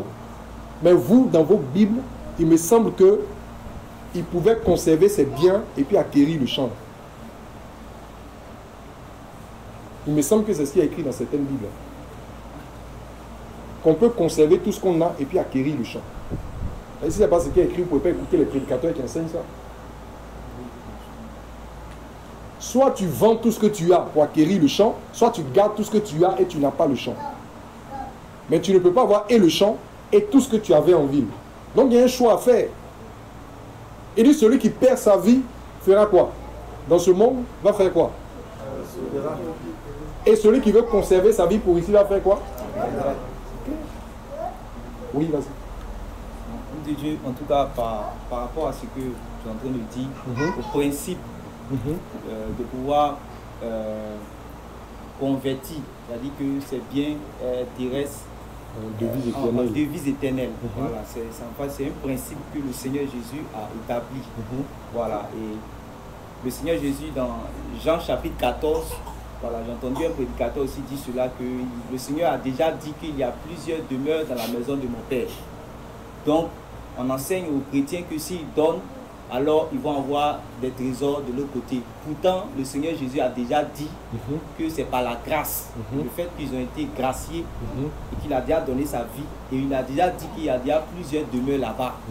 Donc eux déjà, ils ont déjà mis dans leur esprit que non seulement ils sont déjà sauvés ici, mais il n'y a pas de choses à faire. C'est-à-dire que le principe de pouvoir investir ses biens terrestres en devise éternelle, c'est-à-dire que ce principe-là a été ôté dans ces enseignements. Et de nul effet, puisqu'il y a plusieurs demeures. Et ça fait que les enfants de Dieu ne s'appliquent pas réellement à ce principe-là, que le Seigneur Jésus a établi dans l'Église.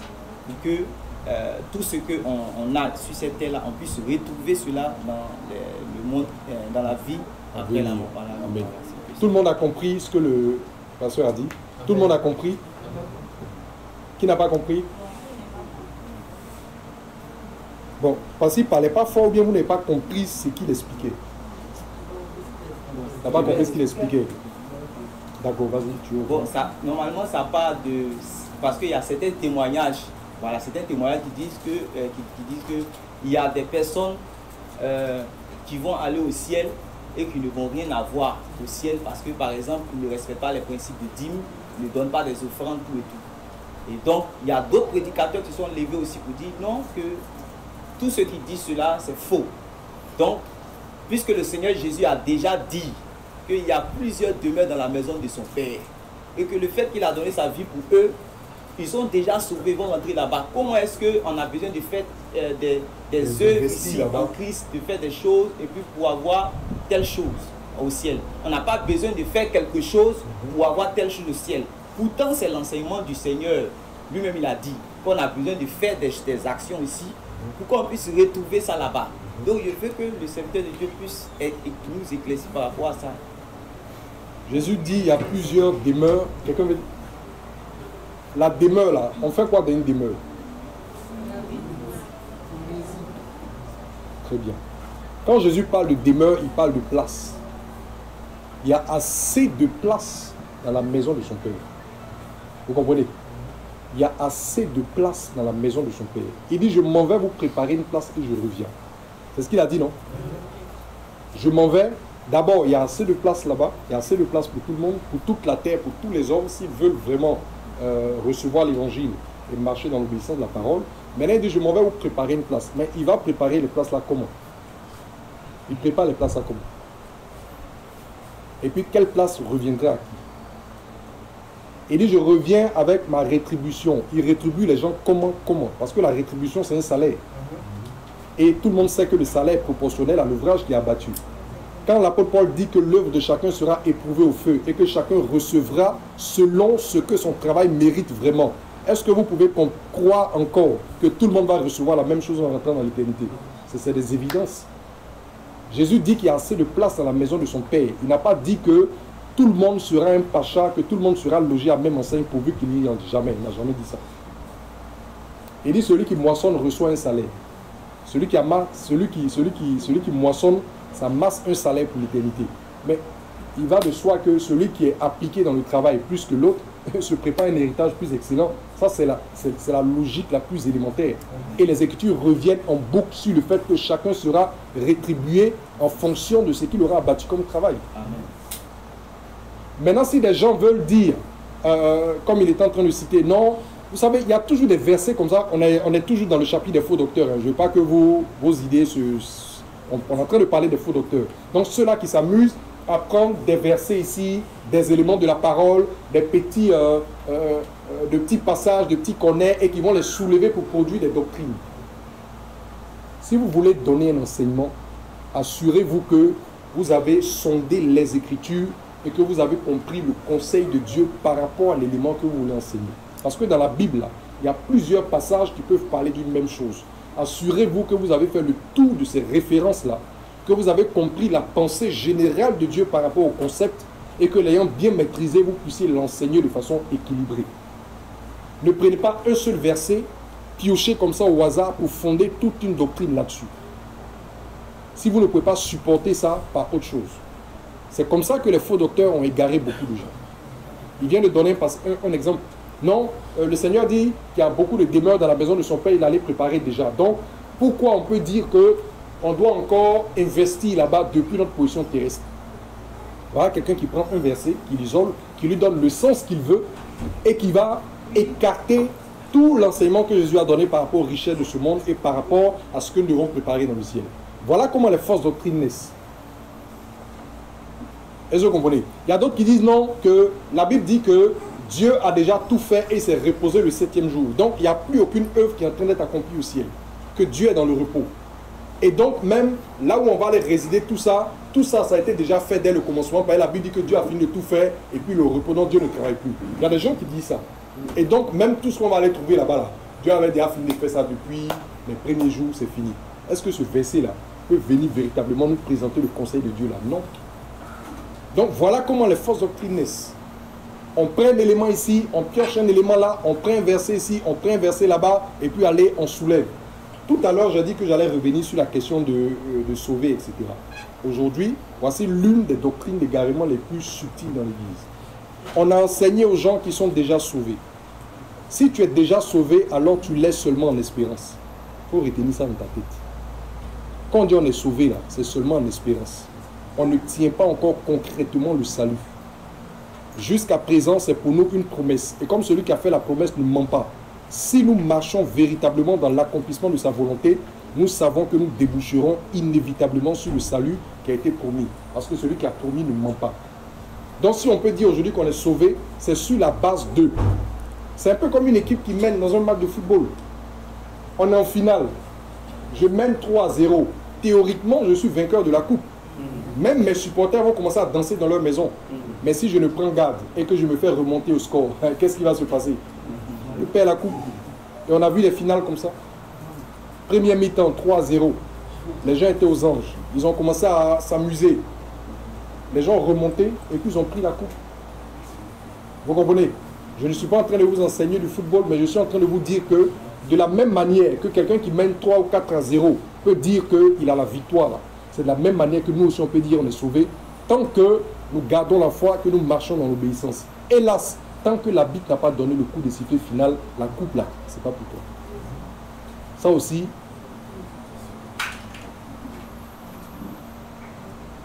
d'accord. Ça, est-ce qu'on comprend l'exemple que j'ai dit? Le cas par exemple de l'enfant, vous savez, la soeur Yasmine, tiens-toi debout. Faut pas on va aller loin quand c'est tout clair.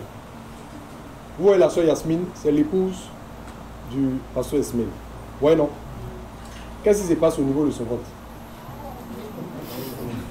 Même s'il ne la connaissait pas avant, mais que se passe-t-il?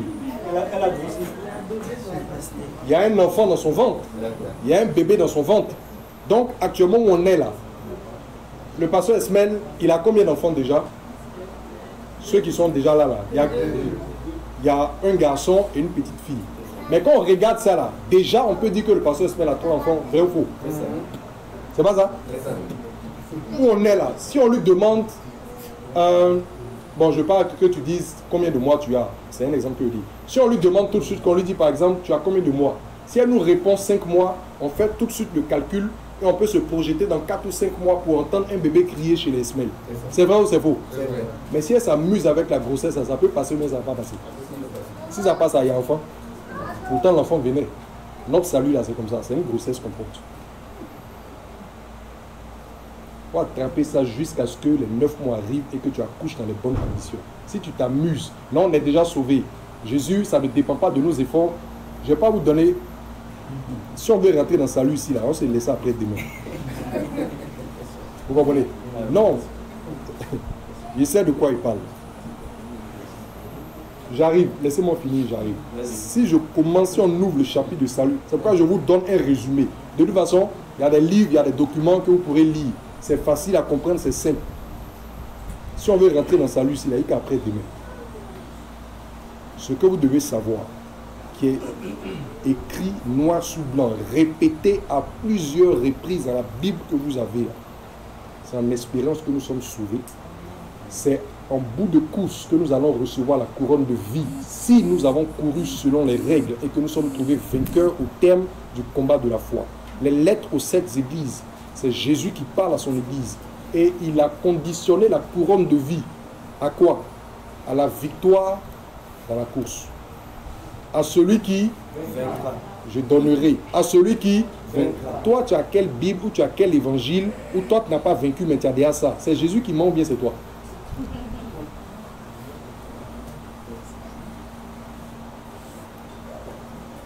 La vie éternelle dont on parle. Les gens disent qu'eux, ils ont déjà la vie éternelle. Tu as la vie éternelle et puis tu meurs encore. Pourquoi tu meurs? Ou bien la vie éternelle, c'est pas ce que c'est. Tu as la vie éternelle et puis tu meurs. Ceux qui ont la vie éternelle ne meurent pas. En réalité, nous avons ce qu'on appelle les arts de la vie. C'est des prémices. Amen. Dieu a déposé en nous les prémices de cette vie-là pour nous attirer vers lui. Amen. Mais c'est quand tu auras marché fidèlement, que tu auras franchi la ligne d'arrivée, que tu vas recevoir la plénitude de la vie éternelle, que tu seras immortel. C'est pourquoi on dit vie éternelle. Amen. Mais si tu peux encore mourir, aie la décence et l'humilité de concevoir que tu n'as pas encore la vie éternelle. Amen. Tu as juste les prémices de la vie éternelle pour être attiré justement vers cet héritage qui t'est réservé. Est-ce que quelqu'un comprend? Nous avons les arts de l'esprit, nous avons les arts de la vie. C'est les prémices, c'est les choses qui ont été déposées en nous. Quand on parle de prémices, les arts, c'est les prémices qui ont été déposées en nous pour nous attirer vers quelque chose que nous allons saisir dans sa plénitude si nous sommes trouvés fidèles dans la marche. Mais cet évangile qui vient vous dire que on dit oui, la Bible dit que nous sommes sauvés par la grâce et cela ne dépend pas de nous. De quoi l'apôtre Paul parle exactement là? Il faut bien comprendre les choses. Tu as été délivré de tes péchés au prix du sang de Jésus. C'est une œuvre de salut. Ça ne t'a pas encore déjà donné de saisir la couronne de vie. C'est une œuvre de salut. C'est pourquoi il est dit, il disait dans sa lettre à Tite, la grâce de Dieu, source de salut. Ça veut dire quoi? Que le salut part de là. Le salut part du sacrifice que Jésus a fait. Amen. Le salut part de l'œuvre que Jésus a consentie. C'est là. Il n'y a pas de démarrage d'un quelconque programme de salut sans le travail que Jésus a fait. Je veux dire, il n'y a pas quelqu'un qui peut vivre n'importe comment, qui puisse se lever lui seul un matin pour dire, bon, à partir de maintenant, je vais vivre selon Dieu et puis aller chez Dieu. Non. Il faut que l'évangile arrive à ton niveau et que l'œuvre que Christ a accomplie à la croix puisse produire en toi les résultats qu'il faut. En ce moment-là, tu obtiens ce qu'on appelle la grâce, la rémission de tes péchés. Amen. Mais après que tes péchés soient remis, il faut maintenant que tu marches dans les voies de Dieu, que tu sois transformé à l'image de Dieu. Et ça, c'est le travail que la parole fait, c'est un travail de sanctification par la parole. Père, sanctifie-les par ta parole est la vérité. Tout à l'heure, on a dit quoi? Désirez le lait spirituel le plus afin que par lui vous croissiez. Pourquoi? Tu es déjà sauvé, lait spirituel et puis tu as fait quoi avec? Si ce n'est pas pour te charger inutilement. Moi, ici déjà sauvé, vous voulez que je m'applique à faire quoi? Quand je suis déjà sauvé, vous voulez que je m'applique à faire quoi? Que je désire quel lait spirituel le plus quand je suis déjà prêt pour être épouse de Christ? Est-ce que vous et les sœurs, telles qu'elles sont, si par exemple, quand une femme doit aller se marier, elle fait quoi? Elle se prépare, non? Pourquoi elle se prépare? Pourquoi elle se prépare? Est-ce que si tout de suite là, dans ton petit pain de maison, quelqu'un vient te prendre pour dire alors à la mairie, tu as bâti. Toi, merci, tu as bâti. Pourquoi? Parce que tu n'es pas dans une posture qui convient à ça. Tu comprends, non? Si tu vas même, peut-être que c'est le même qui va dire, je pense qu'il y a une erreur. Déclinez-moi vos identités pour voir si c'est effectivement vous qui devez vous marier. Parce que si c'était vous, vous ne devez pas être dans cette posture-là. Je veux dire quoi? Je veux dire que si vous êtes dans la logique de vous avez déjà la vie éternelle, vous êtes sauvé, vous êtes en marge de l'enseignement de la parole de Dieu. Ça, je vous l'affirme, sans soucier. Amen. Vous êtes dans la voie du salut. Et si vous marchez fidèlement dans la voie du salut, vous allez décrocher le salut. Amen. Si vous sortez de la voie du salut, vous ne pouvez pas atteindre le salut. Vous avez compris? Quand les gens sont sortis de Sodome, là, on a fait sortir Lot et sa famille de Sodome. C'est pas ça? Ils sont sortis de Sodome, non?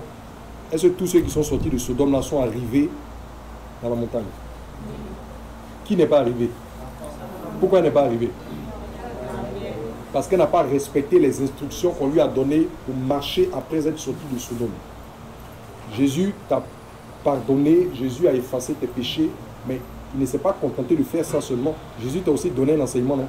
Pour te montrer comment marcher pour finir dans le repos de Dieu. Si tu ne respectes pas les instructions de sa parole et que tu te contentes seulement de dire qu'il est mort pour toi un jour, quand tu vas arriver aux portes de l'éternité, on va t'informer que la posture dans laquelle tu es là, ça ne rentre pas dans le repos de Dieu. Vous n'avez pas appris que les Israélites sont morts au désert? Est-ce que c'est en Égypte qu'ils sont morts? Ils sont morts où?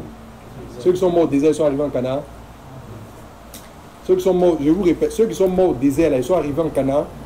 Et pourtant, ils sont sortis d'Égypte. Si tu crois que le fait que tu aies franchi la mer Rouge a déjà garanti que tu es en Canaan, il faut danser dans le désert. Tu vas voir ce qui arrive à ceux qui s'amusent. La mer s'est ouverte, j'ai traversé, je suis sauvé. Je suis le chemin du salut. Quand tu as dépassé la mer, tu n'es pas encore arrivé en Canaan. Tu marches vers Canaan. Il faut respecter la discipline de Dieu pour arriver à Canaan. Si tu ne respectes pas, tu tombes dans le désert. Et puis ça n'a rien dit à Dieu. Je vais informer quelqu'un que si lui il ne rentre pas au ciel, il n'y a pas de problème. Est-ce qu'on se comprend?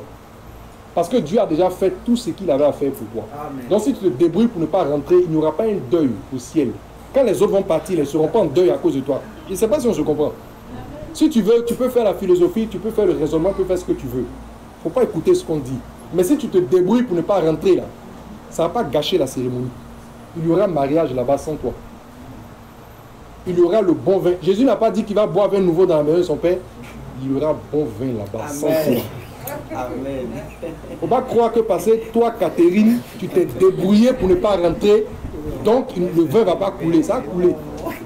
Ça a coulé. Si tu veux faire, il faut raisonner. Tu veux prendre un peu les philosophies, il faut prendre. Si tu te débrouilles pour ne pas rentrer là, le vin va couler. Les Michaël, ils seront là. Les anges seront là. De toute façon, on t'a déjà annoncé que l'Abraham, leur place est déjà là-bas, non? On t'a dit non? Il dit que les Abraham, Isaac et Jacob seront à la table des noces. Donc, les invités sont là. Nous, là, on est les derniers invités. Si tu veux, il faut faire philosophie et puis débrouille-toi pour ne pas arriver. Le vin va couler, les gens vont fêter. Pendant ce temps, tu vas mordre ta langue parce que tu n'as pas voulu obéir à la parole de Dieu en toute humilité. Amen. Amen. Les faux docteurs, là, il y a beaucoup de fausses doctrines dans l'Église. Il y a des doctrines qui disent que le péché n'existe plus. Pourquoi? Parce que l'apôtre Paul ayant dit que c'est la loi qui nous donne la connaissance du péché, n'étant plus sous la loi, donc le péché n'existe plus. C'est ça qu'on appelle les doctrines pernicieuses. Il semble avoir une certaine logique, mais c'est des choses qui vous écartent de la vérité. Comment quelqu'un peut s'élever pour dire que le péché n'existe plus pendant que les apôtres, le Seigneur lui-même, ont passé tout leur temps à nous avertir par rapport à ces choses-là? Non.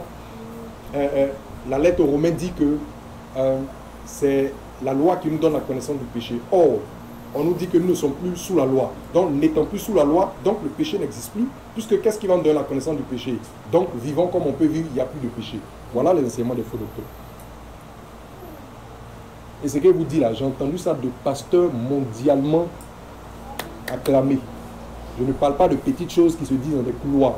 Des gens pour lesquels des pasteurs quittent les nations pour venir faire des conférences, pour venir prendre ces doctrines-là pour aller les semer dans leur pays. Vous comprenez? C'est ça. L'apôtre Pierre a dit, il y aura de faux docteurs. Si la parole de vérité n'a pas pris racine en toi, tu n'auras pas de difficulté à avaler les fausses doctrines. Est-ce que vous comprenez? Je répète, si la parole de vérité n'a pas pris racine en toi, pour te faire avaler des fausses doctrines, là, ce sera un jeu d'enfant. Ce sera un jeu d'enfant. Ne croyez pas que la sincérité et la bonne foi suffisent pour avancer dans le droit sentier de l'évangile. Tu as de bonne foi, tu es sincère, oui. Mais le fait que la parole de vérité n'est pas enracinée en toi, là, tu es à la merci des faux docteurs.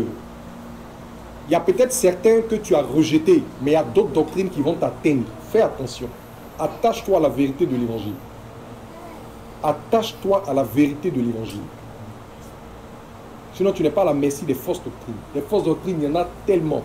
Et il y en a de toutes les catégories. Il y en a trop. J'oublie même. J'ai envie de vous citer même d'autres, même j'oublie. Il y en a trop.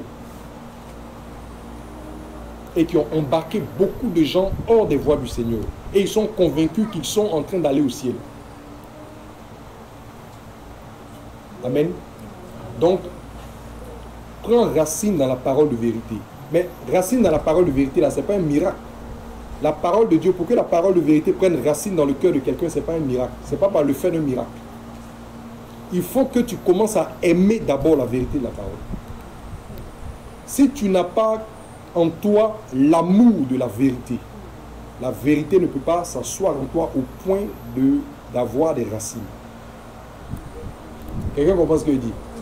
Jésus a dit à Pilate, il dit, je suis né et je suis venu dans le monde afin de rendre témoignage à la vérité, et ceux qui sont de la vérité écoutent ma voix. Ceux qui sont de la vérité, c'est qui? Ce n'est pas que c'est les gens prédestinés, non. Ceux qui sont de la vérité, là, c'est ceux dont le cœur affectionne la vérité. Si toi-même, ton cœur n'aime pas la vérité ne peut pas prendre racine dedans. Quelqu'un a compris ce qu'il s'est dit? Il ne faut pas venir nous dire ici que c'est parce que tu n'étais pas prédestiné à la vérité. Attention. Non, comme il n'était pas prédestiné, c'est pourquoi l'erreur l'a pris. L'erreur n'a pas pris pour une affaire de prédestination. L'erreur l'a pris parce que la vérité n'a pas pris racine en lui. Pourquoi? Parce que lui-même là, il n'était pas fondé sur l'amour de la vérité. Il cherchait autre chose. Jésus dit, celui qui m'aime fait quoi? Il garde mes paroles. Celui qui est de Dieu fait quoi? Écoute les paroles de Dieu. Celui qui est de Dieu écoute les paroles de Dieu. Est-ce que toi-même, ton cœur là, ça affectionne la vérité? Avant de parler de racine, là, parlons même d'affection. Est-ce que ton cœur même affectionne la vérité? Il y a des gens, même quand on parle des vérités de la parole, ça les énerve. Oui. Quand on parle des vérités de la parole, ça les irrite. Pourquoi les pharisiens ont persécuté Jésus? Ce n'est pas parce qu'ils n'aimaient pas son visage. Ce n'est pas parce qu'il était né comment on appelle ça, à Bethléem, ou qu'il résidait à Nazareth. Non. C'est à cause des paroles qui sortaient de sa bouche. Le problème entre Jésus et les pharisiens, c'était les paroles qui sortaient de la bouche de Jésus. Le monde, les gens ne l'ont pas reçu parce qu'ils n'acceptaient pas ces paroles. Et Jésus leur a dit que vous ne recevez pas mes paroles parce que vous êtes des fils du diable. Mais la notion de fils du diable, ce n'est pas parce que c'est le diable qui les a couchés à la maternité. Ou bien, c'est qui le diable a poussé sur une table après 9 mois de grossesse. Pour qu'on puisse lui dire les fils du diable de façon irréversible. Non. C'est parce que leur cœur même affectionne les choses qui appartiennent à l'adversaire. Tu dis tu es chrétien, mais dès qu'il y a les petits complots, les petites fraudes quelque part, ton cœur bat comme ça, et tu veux t'engager dedans. Tu as un problème. Tu es dans le service. Quand les gens sont en train de planifier leur magouille, tout ton cœur est engagé là-dedans. Souvent, mais c'est toi qui donnes les idées. Mais comme ça, la vérité ne peut pas prendre racine en toi. Parce qu'elle n'a même pas trouvé d'abord de l'affection dans ton cœur. Il faut qu'elle trouve de l'affection en toi pour s'asseoir. Et c'est quand elle est assise maintenant qu'elle porte maintenant des racines. Et c'est quand elle a enraciné qu'elle demeure. Quelqu'un comprend ce que je dis? La vérité rentre. Si elle trouve de l'affection, elle s'assoit. Et si elle s'assoit, elle développe des racines. Si elle développe des racines, elle demeure. Si la vérité vient, elle frappe à la porte de ton cœur. Elle essaie de rentrer, mais qu'elle ne trouve pas de l'affection en toi, elle ne restera pas. Ou alors, elle va être flottante. Elle va être flottante. Et dès qu'une fausse doctrine arrive, dès qu'une fausse prophétie arrive, dès qu'un nouveau mouvement arrive, dès qu'une nouvelle mode émerge dans l'église, on botte la vérité en un clin au corps. Rapide. Amen. On va s'arrêter là.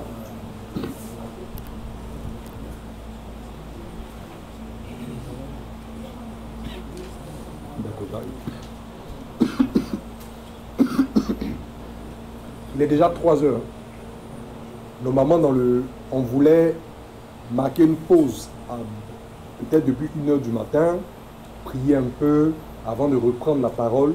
Mais je crois que la parole de Dieu est ce qu'elle est. Amen. Voilà, la parole de Dieu est ce qu'elle est. Et c'est difficile de... quand la parole est libérée, c'est pas toujours facile de l'arrêter. Parce que la parole est esprit. Vous voyez, non? La parole de Dieu, là, elle est esprit. Quand elle est libérée, c'est pas facile de l'arrêter. Vous vous souvenez de l'épisode de l'apôtre Paul qui était en train d'entretenir les frères dans la chambre haute où ils ont échangé toute la nuit jusqu'au matin parce que l'apôtre Paul partait en voyage et Eutychus a eu sommeil et il est tombé, on l'a ressuscité et puis ils ont continué de parler encore. Ouais, non? Il est tombé, il est mort, ils sont descendus, ils l'ont réveillé, mais ils n'ont pas mis fin à la réunion. Ils sont allés s'asseoir pour continuer de parler. Et lui. Bon, certainement le sommeil a quitté ses yeux. Quand tu es allé dans la mort, tu es La parole de Dieu est esprit. Quand elle est libérée, on ne peut pas l'arrêter. Mais je crois que tout ce qu'on a dit là, je crois que ça a permis à quelqu'un de comprendre au moins une chose. Même si tu n'as pas tout compris, que tu as compris une chose, c'est essentiel pour toi. Pour que la vérité prenne racine en toi, il faut l'aimer d'abord. Aime Dieu, aime sa parole. Dieu est dans sa parole. Dieu n'est pas le fétiche de ton village. Tu ne connais pas Dieu par la tradition de tes ancêtres. Tu connais Dieu parce que sa parole est venue jusqu'à toi. Qui n'est pas d'accord avec ça?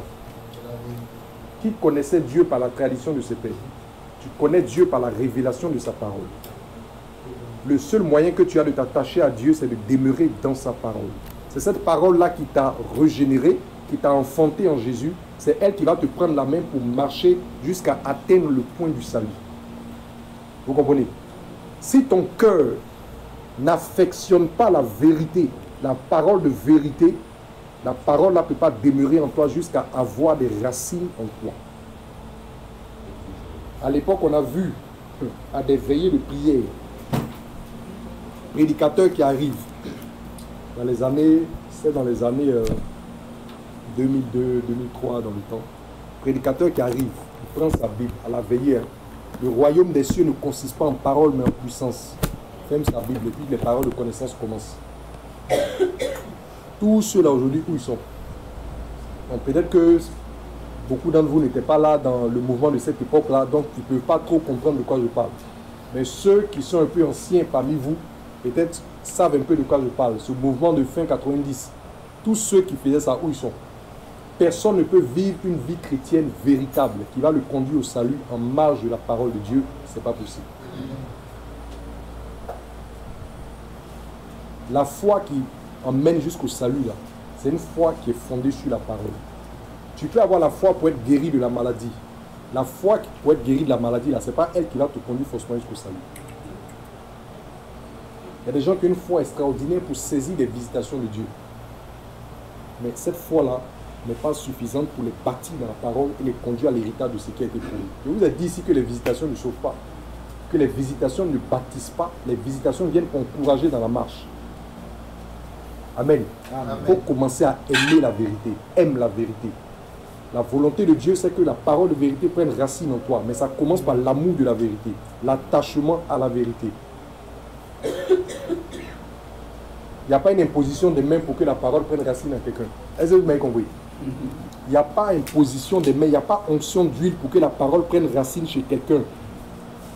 Si la parole ne trouve pas, la parole n'est pas reçue avec amour dans un cœur, elle ne peut pas s'enraciner là. Ça fait au moins 4 fois que je répète ça. Si la parole n'est pas reçue avec amour dans un cœur, elle ne peut pas être enracinée là. Il n'y a pas d'onction d'huile, il n'y a pas d'imposition de main, il n'y a pas de secret pour que la parole soit enracinée en toi. Ça va?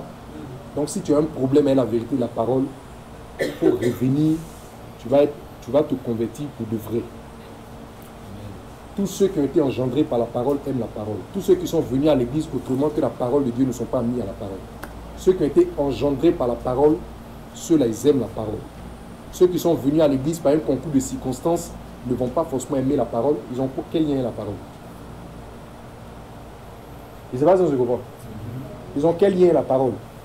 Elle avait un problème. Ses entreprises étaient bloquées. On dit, va voir le prophète un tel, va voir le prophète, comment on appelle ça même, Élie Samuel. Tu es allé voir le prophète Élie Samuel. Il a déclaré, comme on appelle ça même, une prophétie, bien tu as imposé les mains ou bien il a réalisé une action. Tu es allé, le chèque qu'on ne voulait pas signer, on a signé. Au nom de ça, tu as commencé à fréquenter l'église. Et tu es dans l'église. Et on te déclare chrétien. Sans t'avoir prêché l'évangile. Tu fais 4 ans, 5 ans, 6 ans. C'est normal que tu sois étranger à la parole. La parole ne t'a pas enfanté, tu la reconnais pas. Que Dieu nous bénisse.